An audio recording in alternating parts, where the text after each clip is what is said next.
Bueno, yo quiero entonces darle la bienvenida y el agradecimiento sobre todo a nuestro invitado de hoy. Él es un artista que yo diría polifacético, argentino. Él es músico, compositor, cantante, productor, también conductor audiovisual, mejor dicho, él, ¿qué no hace Fena?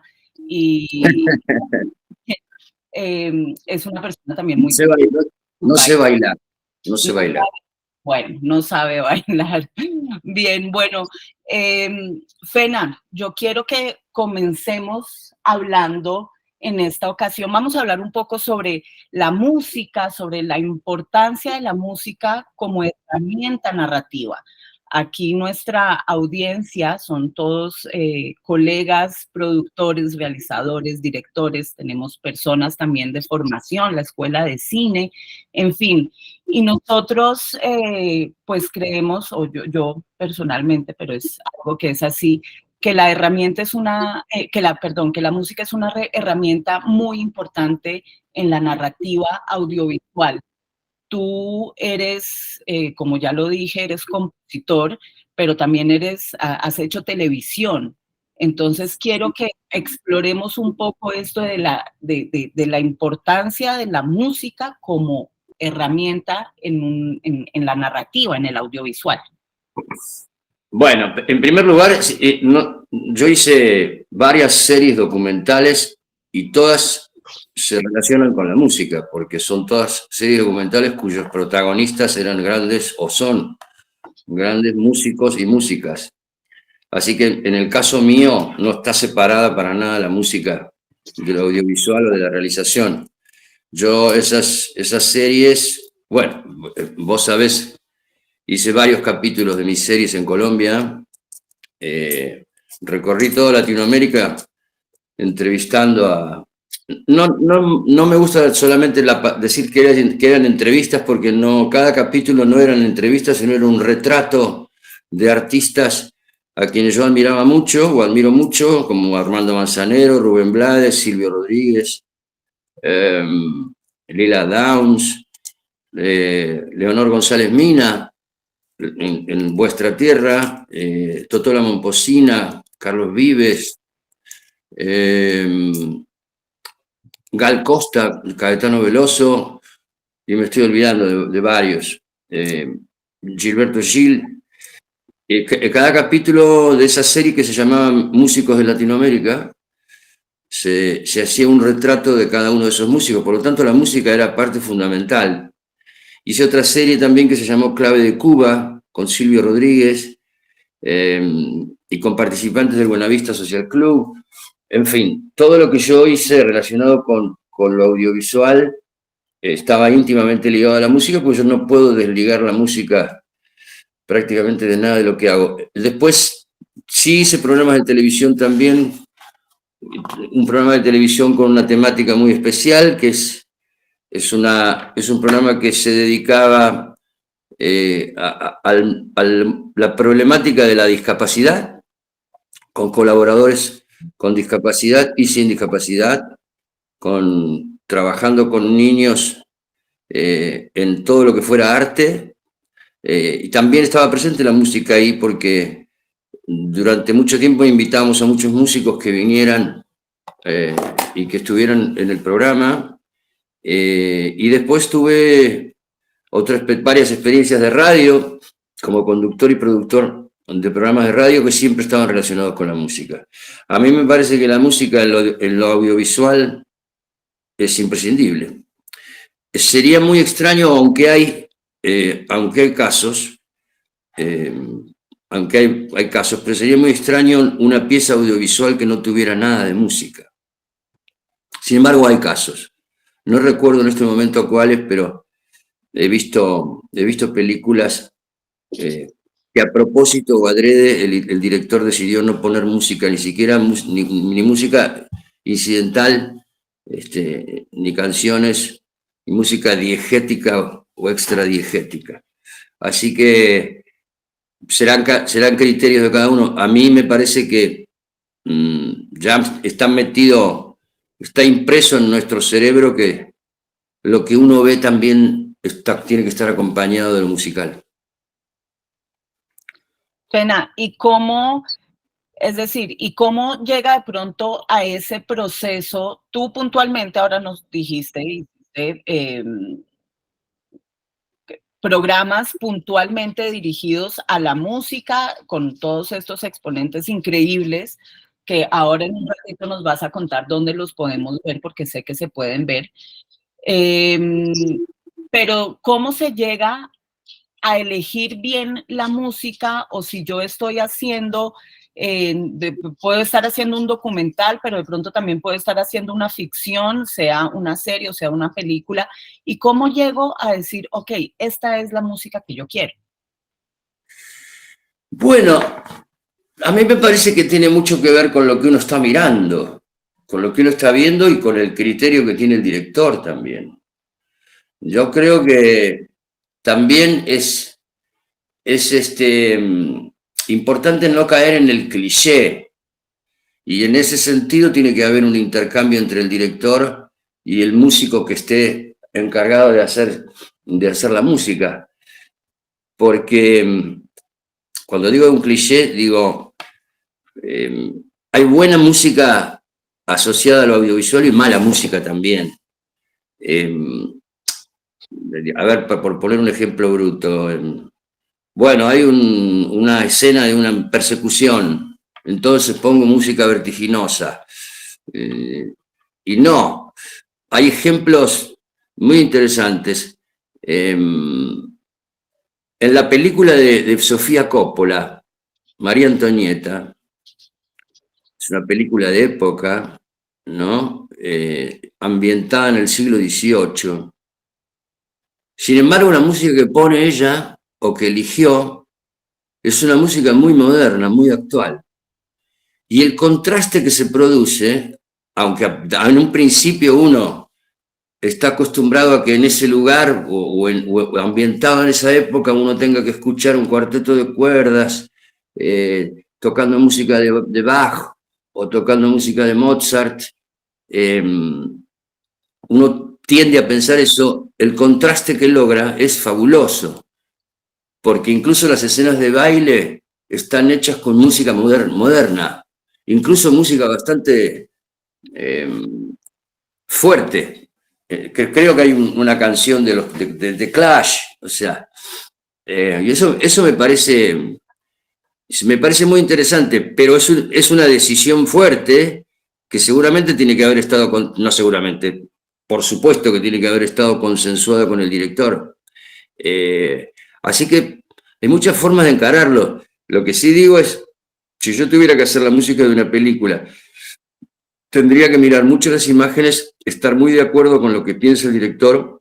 Si no estoy de acuerdo, tratar de convencerlo de lo contrario, y en todo caso no caer en esos clichés.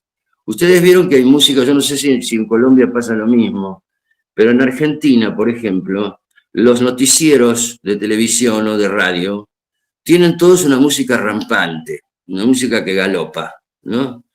Que necesariamente tiene que ser así. Siempre pongo ese ejemplo porque digo, ¿por qué será que tenga que tener esa música? O sea, el hecho de difundir noticias tiene que estar acompañado de algo como si fuera una especie de marcha, ¿no? Una marcha a 180 bits por minuto.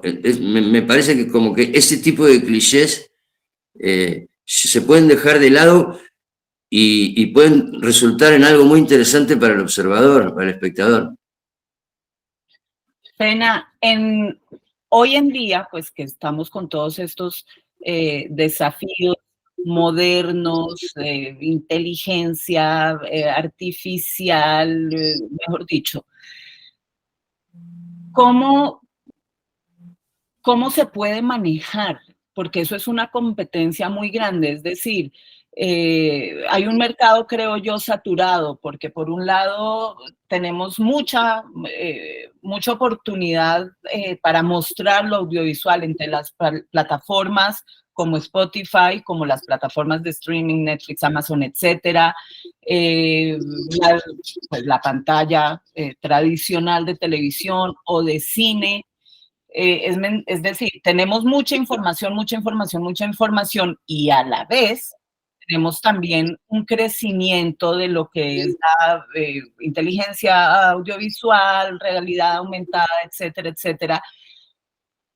¿Cómo se puede, es decir, cómo se puede hacer un equilibrio?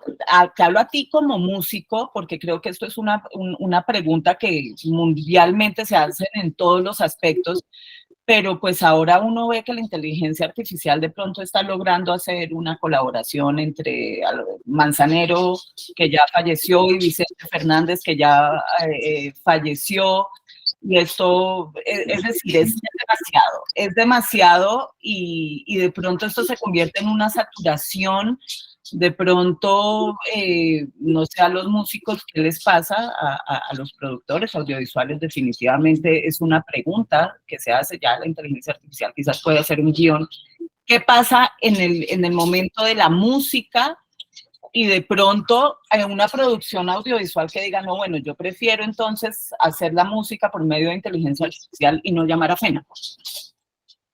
No, no estoy de acuerdo en absoluto.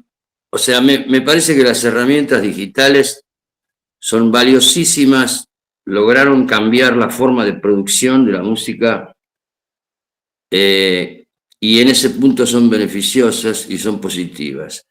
Pero cuando ya se pasan de la raya, yo ahí no entro, digamos. En eso no estoy de acuerdo. Yo no estoy de acuerdo en que se resucite al maestro Manzanero mediante la inteligencia artificial o que se suplante o que se invente la voz de John Lennon para una canción. Puede ser un juego y podemos divertirnos un rato con eso. Pero ahí ya no están jugando el arte, ahí ya está jugando la tecnología. Eso es más trabajo de ingenieros que de artistas. No estoy de acuerdo con eso.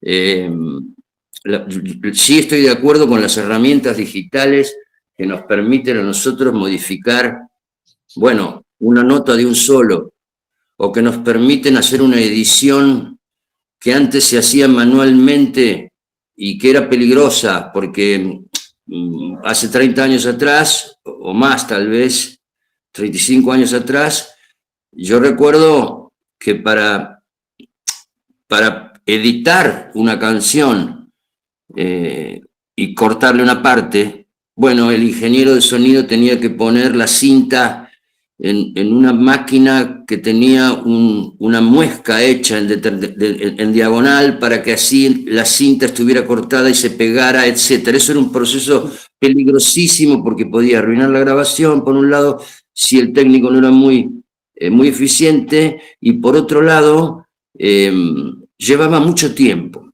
Y ahora eso se hace en medio segundo. Pongo eso como ejemplo.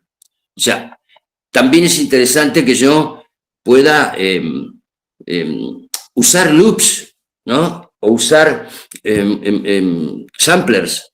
Bueno, me gusta este baterista como toca y, bueno, puedo agarrar con el permiso que otorga la plataforma, puedo agarrar esa batería que tocó este tipo y la puedo poner dentro de mi canción. Eso me parece interesante, me parece que enriquece. Ahora, armar toda una canción con inteligencia artificial, y no es arte eso. Hay una plataforma que se llama Splice, que tiene varios millones de loops, de bases de todos los instrumentos grabados. Entonces, es una plataforma como si fuera Netflix, ¿sí? Pero en lugar de tener películas y series, tiene sonidos.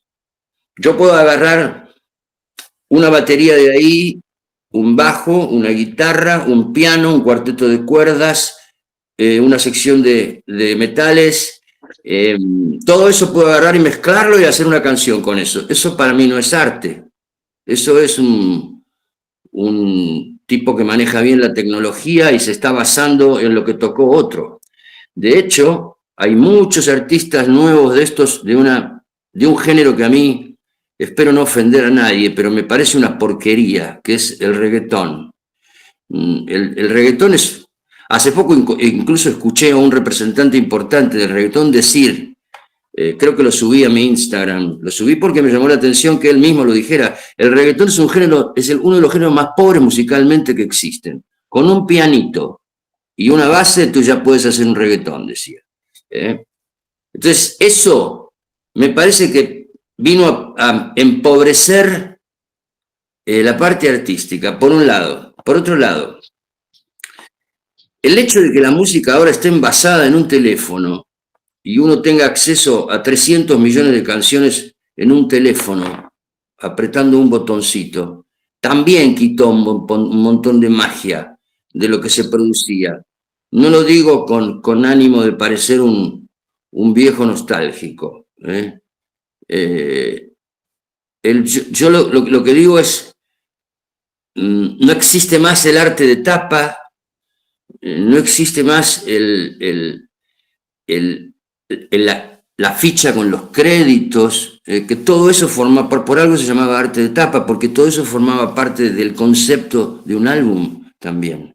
Se está volviendo al vinilo ahora, ¿no? El vinilo, ahora están editando en vinilo de vuelta, con arte de tapa, con todos los créditos puestos en un sobre en el que también hay arte, etcétera, etcétera. Se está volviendo a eso, porque ya está demasiado al alcance todo. Si bien por un lado es interesante que nosotros los artistas tengamos más difusión a través de los medios digitales, también era interesante el hecho de que el consumidor de música tuviera que ir a la disquería a comprar su disco, tuviera que tener el objeto físico, que también significaba algo.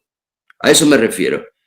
Pero volviendo a la pregunta tuya, Magdalena, no estoy de acuerdo con la inteligencia artificial en lo más mínimo. Yéndome del lado yéndome de la música o del arte, quiero decir que además es una herramienta peligrosísima, porque te puedo hacer decir lo que vos quieras, lo que yo quiera, te puedo hacer decir lo que yo quiera. Puedo inventarte, entre comillas, inventarte y hacer otra Magdalena que a través de la pantalla me haga creer lo que yo quiero. Eso no me parece bueno, me parece una herramienta peligrosa. De hecho, creo que está detenida el desarrollo, más allá de la inteligencia artificial, creo que por ahora está suspendido. Creo que los que lo inventaron se dieron cuenta un poco de hasta dónde puede llegar eso.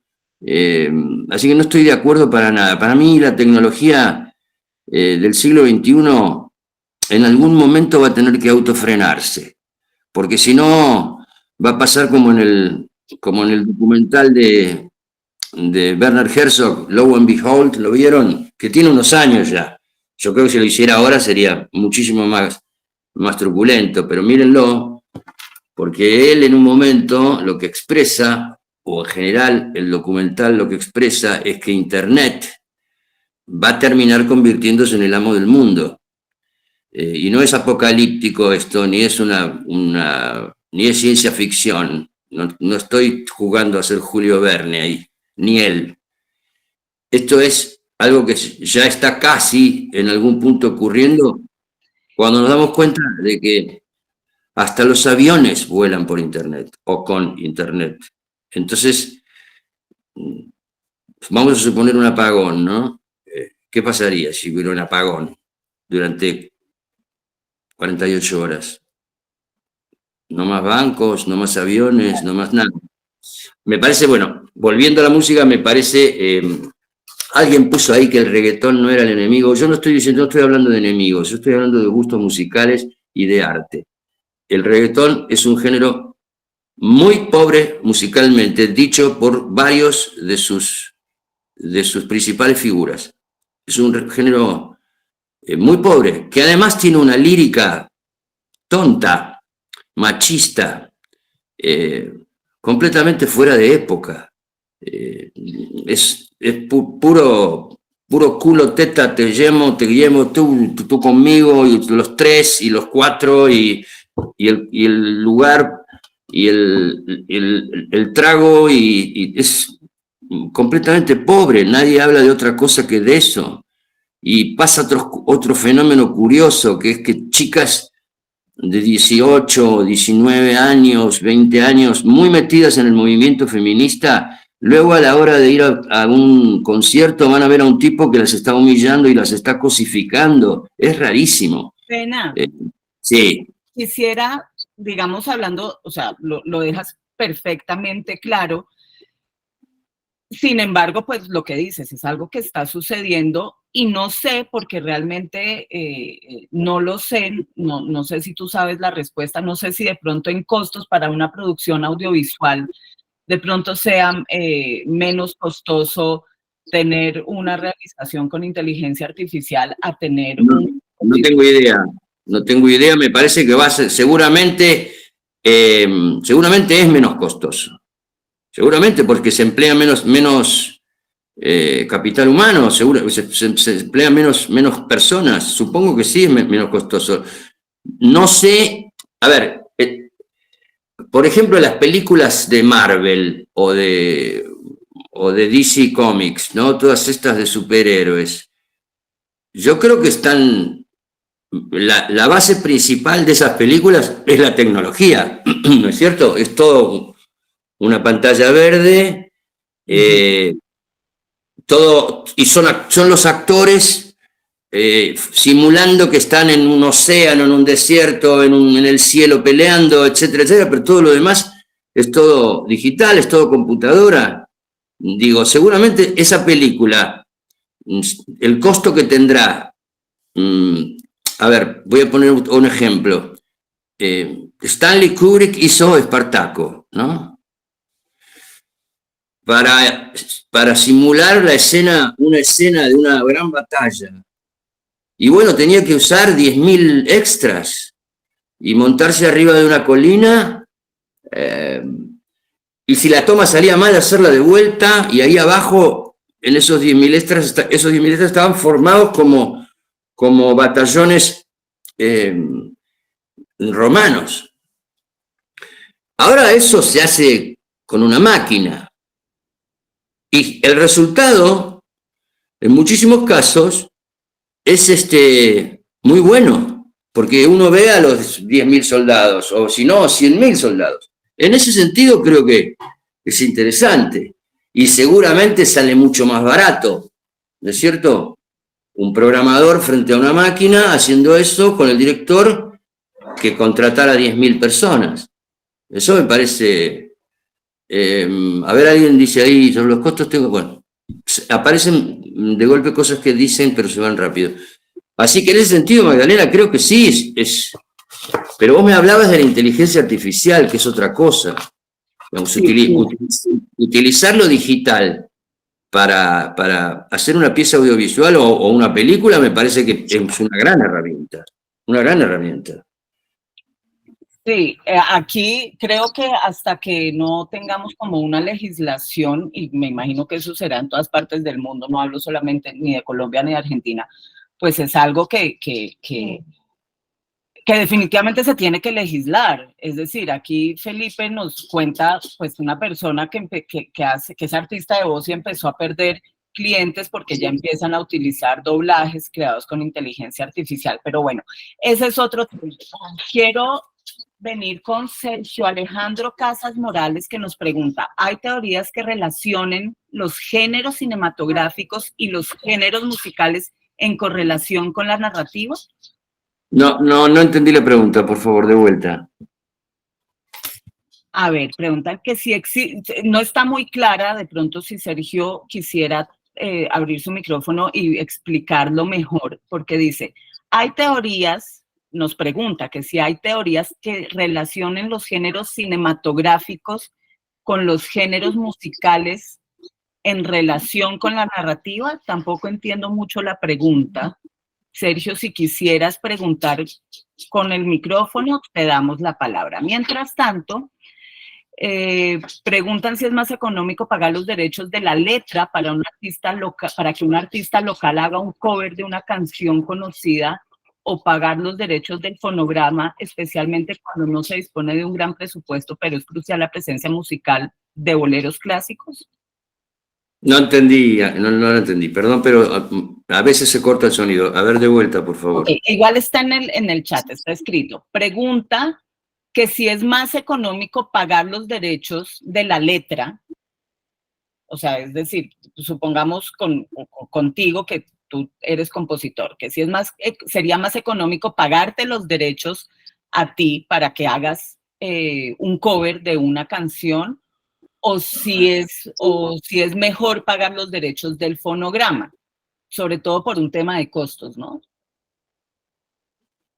No tengo, o sea,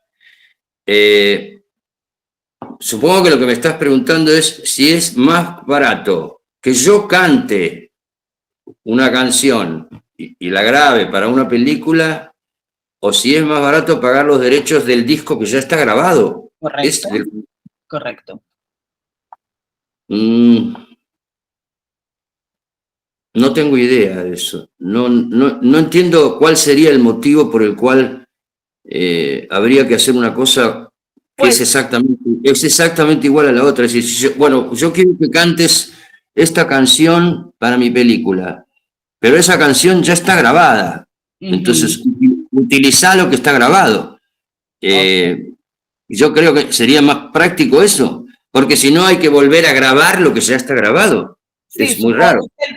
supongo que lo pregunta de pronto si es que, me imagino yo, el personaje está en un bar cantando una canción de Fito Páez.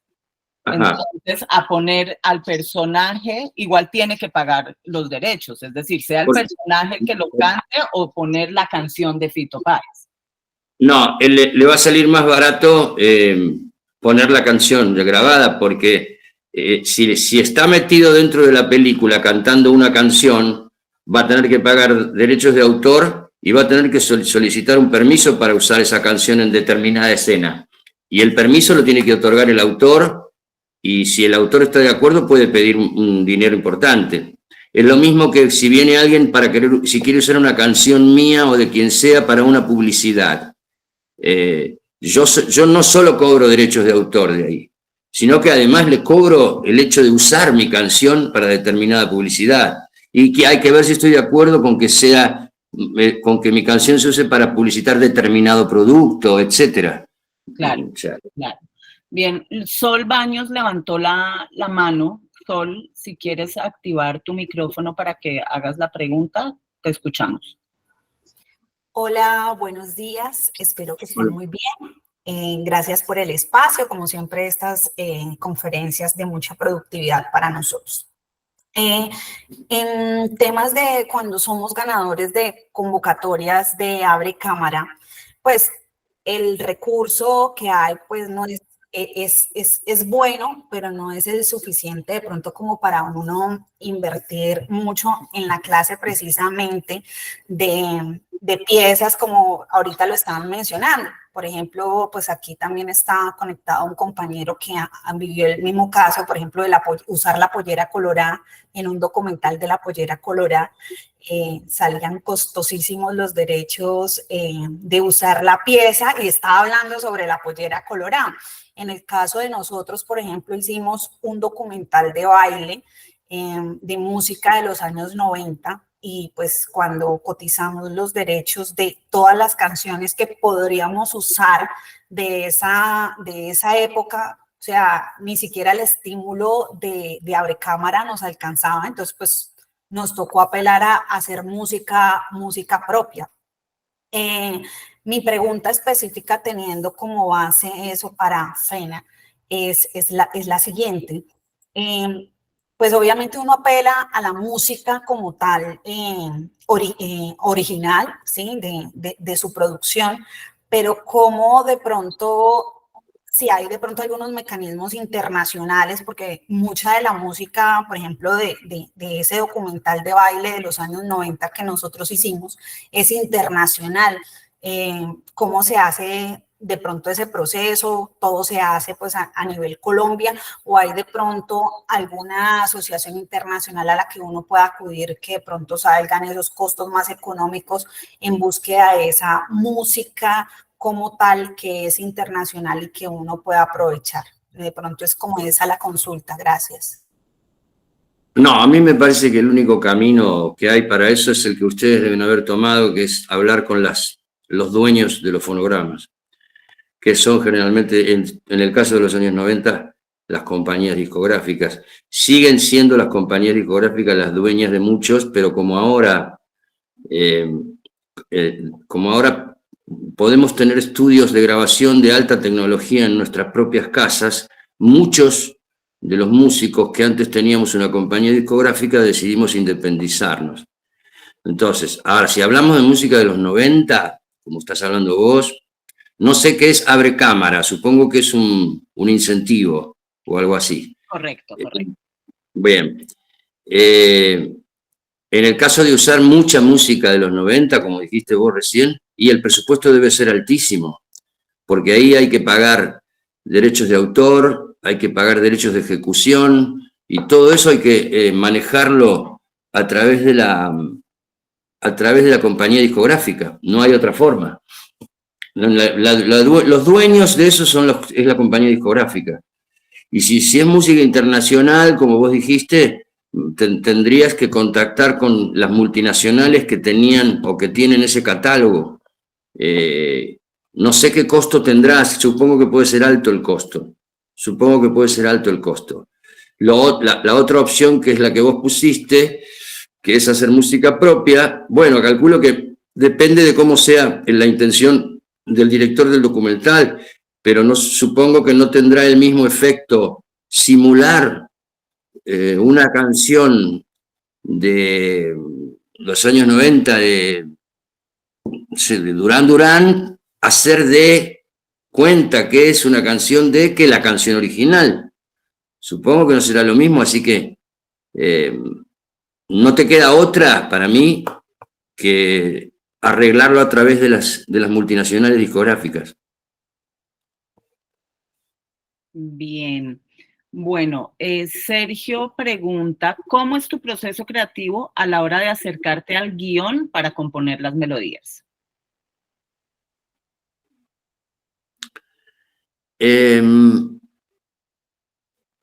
No, yo más que acercarme al guión, porque la música, por lo menos la experiencia que tengo yo, no arrancan en el guión. Arrancan con la realización y con ver las imágenes. Por lo menos de esa forma es la que yo pude trabajar. Yo no puedo imaginar la música de una escena si no la veo. Y en un guión yo no la veo. En un guión, en todo caso, me entero de qué es lo que va a pasar, pero no veo nada. El guión puede ser muy explícito y muy preciso, pero no se ve. El guión se lee. Así que yo desde ese lugar no podría hacer mucho. Es decir, no podría basarme en lo que estoy leyendo para imaginar una música. Lo tendría que ver ya. O incluso ir al rodaje y ver cuál es el clima de esa escena, etcétera, etcétera. A mí me pasa eso, digamos, no sé cómo trabajarán otros.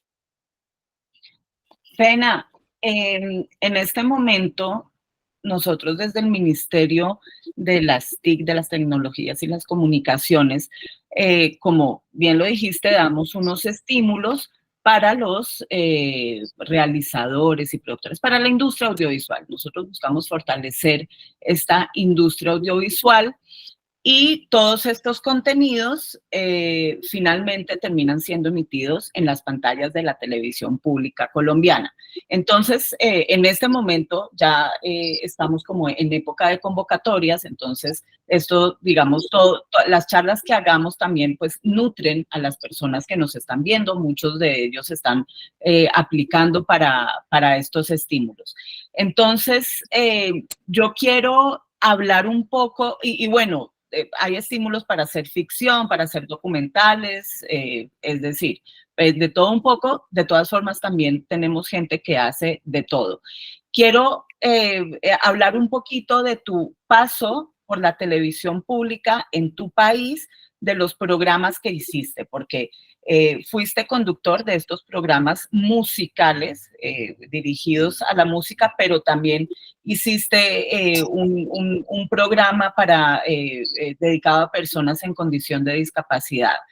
Definitivamente, pues la televisión pública tiene como objetivo educar, como me parece. Y creo yo que la música también hace un papel importante, cultural y educativo. Hablemos un poco sobre este paso, y también si tenemos personas que también están interesados, digamos, en este género en cuanto a programas de televisión. Bueno, yo hice un programa en la televisión pública que duró 17 temporadas. Es un programa muy atípico que lamentablemente acaba de terminar, porque este gobierno que estamos padeciendo decidió desmantelar la televisión pública. Es un programa atípico que a mí me costó mucho poder conseguir el espacio, porque era un programa que trataba sobre la problemática de la discapacidad desde todo punto de vista. En primer lugar, se propuso, y lo logró, por lo menos en una gran parte de la audiencia, cambiar el paradigma médico viejo que tiene la mirada compasiva sobre una persona con discapacidad, y convertir eso en una persona diferente, con necesidades diferentes, pero capaz de hacer un montón de cosas. Nosotros, en nuestro programa no existió nunca el golpe bajo. Ese pianito melancólico no existe. No existe decirle a alguien que hace algo bien si lo hace mal porque tiene una discapacidad. ¿Me explico? Bueno, han venido madres a contarnos que su hijo, Manuelito, tocaba muy bien el piano y que tenía síndrome de Down. Nosotros veíamos que Manuelito tocaba mal el piano, entonces le decíamos, no, Manuelito toca mal el piano, pero puede hacer un montón de otras cosas bien. Para tener una idea de cuál era la orientación, la bajada de línea, la línea editorial de alguna forma del programa. Teníamos también un taller de arte en el que chicos con y sin discapacidad interactuaban y hacían cuadros, esculturas, títeres. De hecho, la escenografía del programa, que eran grandes paneles, siempre fue autogestionada por el Rincón de Arte y por los chicos. Ellos fueron los que hicieron a lo largo de los años las escenografías, con el permiso de los escenógrafos del canal. También hicimos subastas para recaudar fondos con las obras que se producían en ese taller de arte que estaba dentro del estudio, dentro del plató. También había información, por supuesto, con una abogada especialista en discapacidad, con miles de preguntas que tiene la gente. Es un colectivo muy vulnerable, es un colectivo, yo diría, de los más vulnerables, sobre todo si están en un estrato social bajo y además tienen una discapacidad. Teníamos un notero, como lo decimos nosotros acá en Argentina, no sé cómo le dicen ustedes en Colombia, los que salen afuera a hacer notas. Sí, reportero. Bueno, entonces un reportero con síndrome de Down que se llama Walter, que es mi amigo querido, y después teníamos hasta,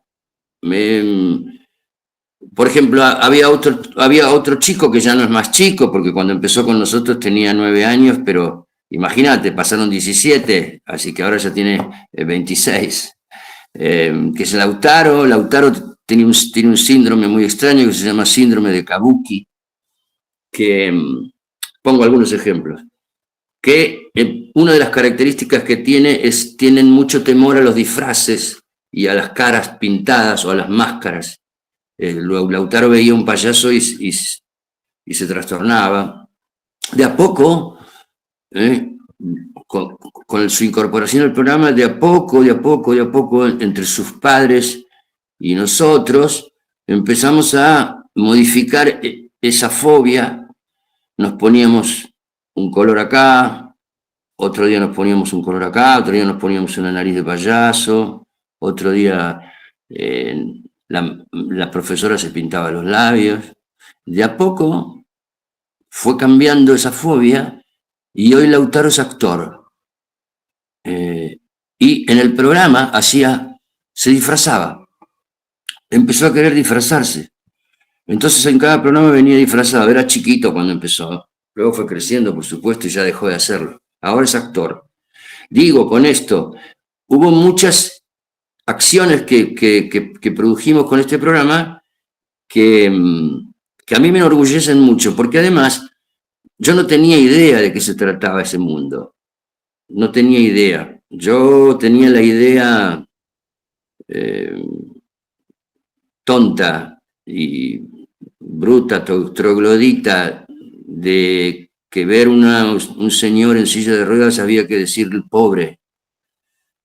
O como me paró una vez en la calle un señor y me dijo, yo no entiendo cómo podés hacer ese programa, que aguante, me dijo. Y yo dije, perdón, ¿cómo que aguante? ¿Por qué? A ver, uy, estás rodeado de toda esa gente que tiene problemas. Bueno, nosotros hacíamos incluso humor, teníamos una comediante también, que era una mujer de baja estatura, o de talla pequeña, como dicen ellos, normalmente llamados enanos, y hubo que aprender mucho sobre la terminología que hay que usar, hubo que aprender mucho sobre la Convención sobre los Derechos de las Personas con Discapacidad, hubo que aprender un montón sobre cómo modificar todos estos paradigmas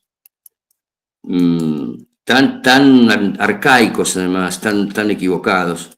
También teníamos una bolsa de trabajo, hemos conseguido trabajo para muchos de ellos, que normalmente no podían conseguirlo por sus condiciones, etcétera, etcétera. Bueno, el programa tuvo muchos premios, la verdad que a mí me enorgullecía mucho hacerlo, pero hablando de trogloditas, nosotros estamos gobernados por un troglodita, así que no lo podemos seguir haciendo. No sé si quieren que les agregue algo más con respecto a esto. No, está muy completo y quería tocar este tema porque me parece, porque yo vi en algún momento, tú me mostraste un par de esos programas y pues realmente es definitivamente el objetivo de la televisión pública, la inclusión, la educación, pues mira todo lo que acabas de contar, entonces quería por eso puntualmente tocar ese tema.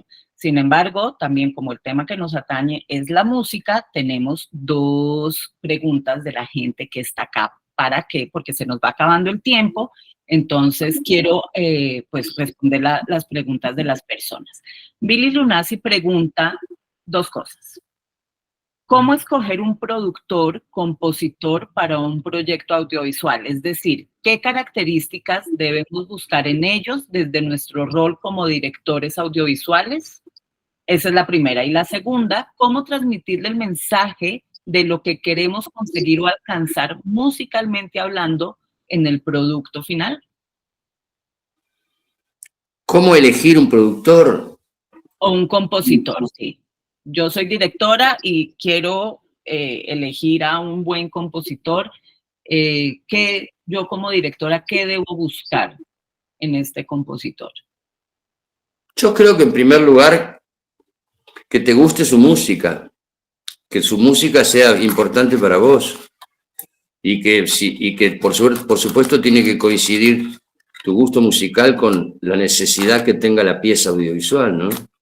Yo creo que para elegir un productor uno tiene que admirar primero el trabajo que hizo, admirarlo como artista y después tratar de llevarlo dentro de su arte y sin perder su personalidad a que responda a la necesidad que uno tiene como director. ¿La otra pregunta cuál era?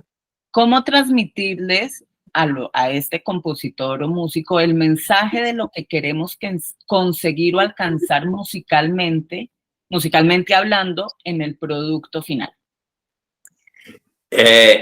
Ahí tiene que haber mucha conexión, ahí tiene que haber mucho sentimiento de parte del director de tratar de transmitirlo. Pero vuelvo a lo que había dicho antes. Eso tiene que ver con mirar lo que está pasando, mirar lo que se está haciendo. En ese sentido, y lo comentábamos antes y alguien creo que lo remarcó, el director tiene que estar al lado del músico mostrando y contando cuál es la visión de lo que quiso decir con esa escena. Eso es lo que lo nutre al músico. Si la escena es una escena de amor, yo puedo tener una visión como músico diferente a la que tiene el director.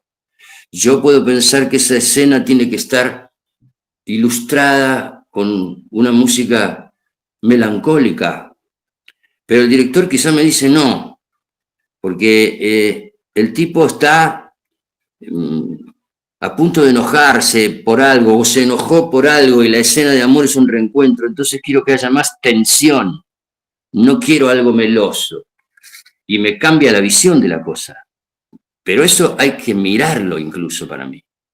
¿Entendés? Hay que estar al lado del director para que el director te vaya marcando y vos le vayas diciendo y le vayas mostrando lo que a vos se te ocurre. Creo que ahí se forma una comunión entre el director y el músico, que generalmente es así. Yo creo que generalmente es así. No conozco otros casos, digamos. Salvo que elijas una música ya armada para introducir adentro, para meter adentro de tu película, que agarres una canción que conozcas y la metas, pero si la música es original, yo creo que no puede no existir esa comunicación entre el músico y el director. Bien, y tenemos otra pregunta. Hollywood nos ha contagiado de su música y a veces de manera indirecta se tiende a querer hacer este tipo de música para proyectos audiovisuales de región. ¿Qué nos aconsejas para acercarnos de manera más certera al territorio propio de la historia? Y acercarte a tu región y a tus raíces, no cabe ninguna duda de eso. O sea, la invasión o la penetración cultural de Hollywood es inevitable, pero Latinoamérica no va a ser nunca Hollywood, ni tiene por qué, Yo creo que nosotros tenemos una identidad que incluso en muchos aspectos resulta más original que el molde norteamericano hollywoodense. Y si no, miremos el cine europeo. El cine europeo muy rara vez se acerca a Hollywood. Ellos están estéticamente, artísticamente, muy metidos en lo que son, en lo que ellos son. Si no, miremos el cine italiano de hoy y de antes, ¿no? El neorrealismo, el cine español. Lo más parecido a Hollywood es el cine inglés. Bueno, tienen ya su conexión de la madre patria y el hijo pródigo, pero digo, el resto, o el cine sueco, lo mismo pasa en Latinoamérica, debería pasar en Latinoamérica. Yo no veo que el cine argentino por lo pronto se quiera acercar a Hollywood, salvo en algunos casos en los que se pretende hacer ciertas comedias de enredos que a mí me parecen de segunda categoría. Pero el cine bien hecho de Lucrecia Martel o de Adolfo Aristarain, en fin, hablando de Argentina, ¿no? Me parece que no tienen mucho que ver con Hollywood y que tienen un valor enorme.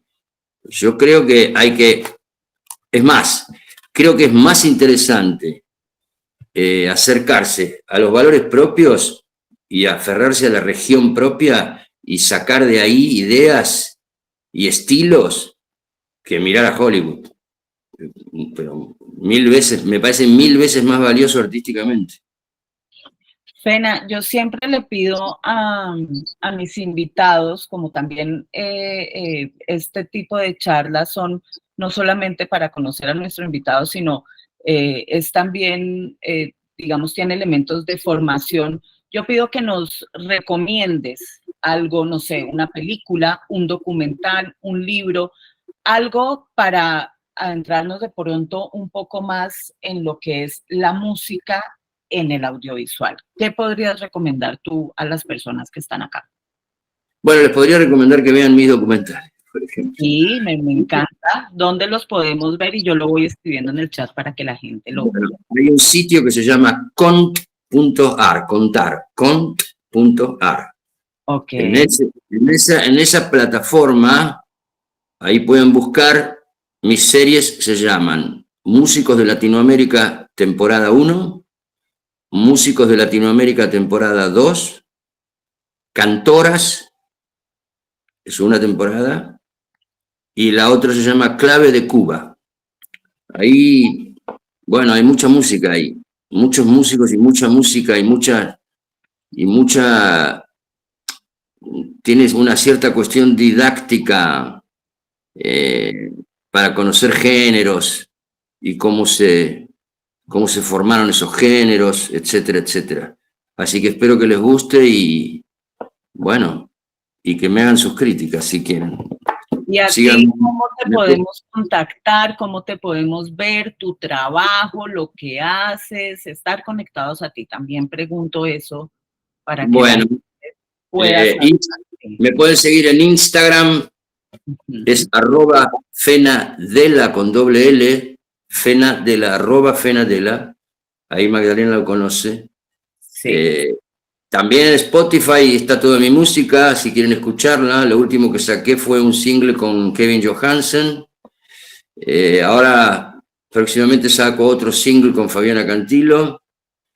Y estoy en un proyecto de una obra musical que voy a hacer con una actriz argentina que se llama Gloria Carrá y con un director y autor argentino que se llama Javier Dolte. Estoy en ese proyecto que ya tendrán noticias en algún momento. Y bueno, los que estén acá pueden verlo y los que no, no. Yo quiero mucho a Colombia, les quiero decir que para mí Colombia es un país adorado. Yo fui muchas veces, Magdalena lo sabe, y espero volver a ir dentro de poquito. Así que me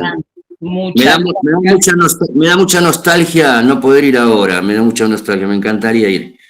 Así que les mando un abrazo a todos. Fena, yo sé, nos diste este espacio que estás en medio de tus ensayos y casi no logramos hacer este encuentro, pero te lo quiero agradecer. Ya para despedirnos, quiero que le digas algún, no sé, algún consejo, alguna cosa que pueda ser productiva o que ayude a estas personas que están realizando. Tenemos personas que son expertos y son profesionales de años, pero también tenemos mucha gente joven que le está apostando a esta carrera, a esta profesión que no es fácil, que es la de hacer arte por medio del audiovisual, y definitivamente pues la música pues es una clave súper importante. ¿Algún consejo, algo que les quieras decir?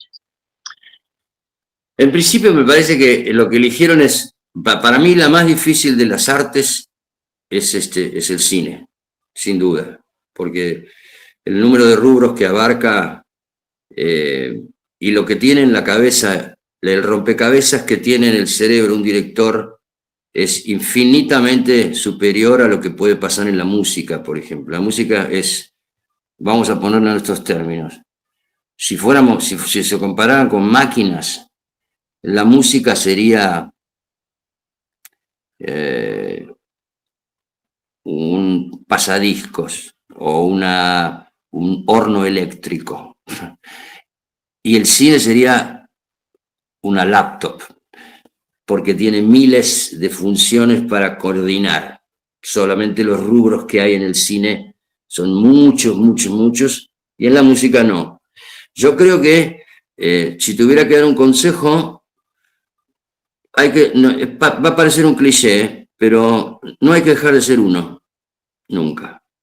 Sí hay que dejarse influenciar por los que uno admira, pero nunca hay que dejar de ser uno, porque en la originalidad es en cuanto más cerquita de lograr el objetivo estés, seguramente va a estar más pegado a la originalidad que a tratar de ser otra cosa.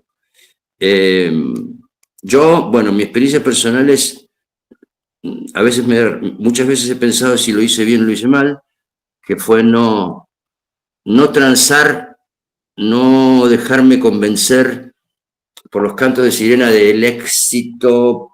Si vas por este lado, va a ser más rápido.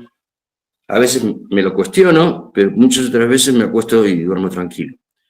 Así que mi consejo para mí es ese. Vale, Fena. Bueno, pues muchísimas gracias otra vez por acompañarnos, por darnos este tiempo en medio de tus ensayos y de tu agenda, que sé que es muy ocupada, pero te lo agradezco.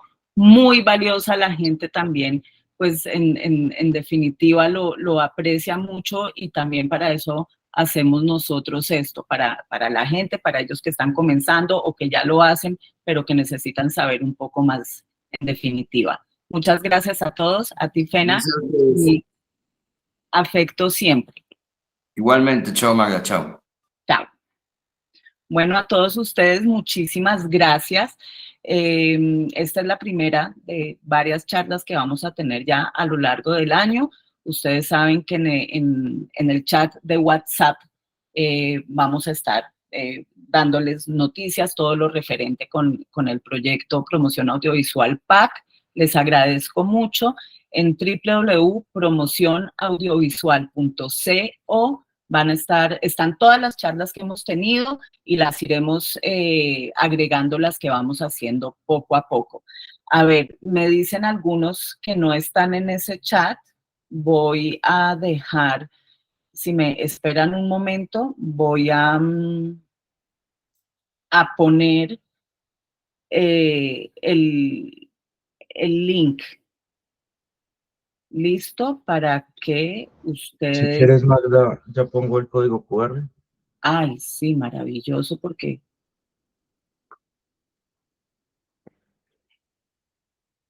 pero igual ya lo logré, creo.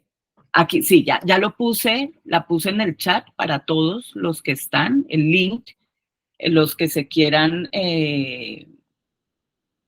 los que quieran unirse al chat, bienvenidos. Vamos, no es un chat en donde estamos constantemente saturándolos, no, esto es solamente para información muy, muy puntual de estas charlas y otras informaciones muy, muy puntuales del ministerio. Entonces, muchísimas gracias a todos y nos veremos en la próxima, que va a ser muy pronto. Un abrazo.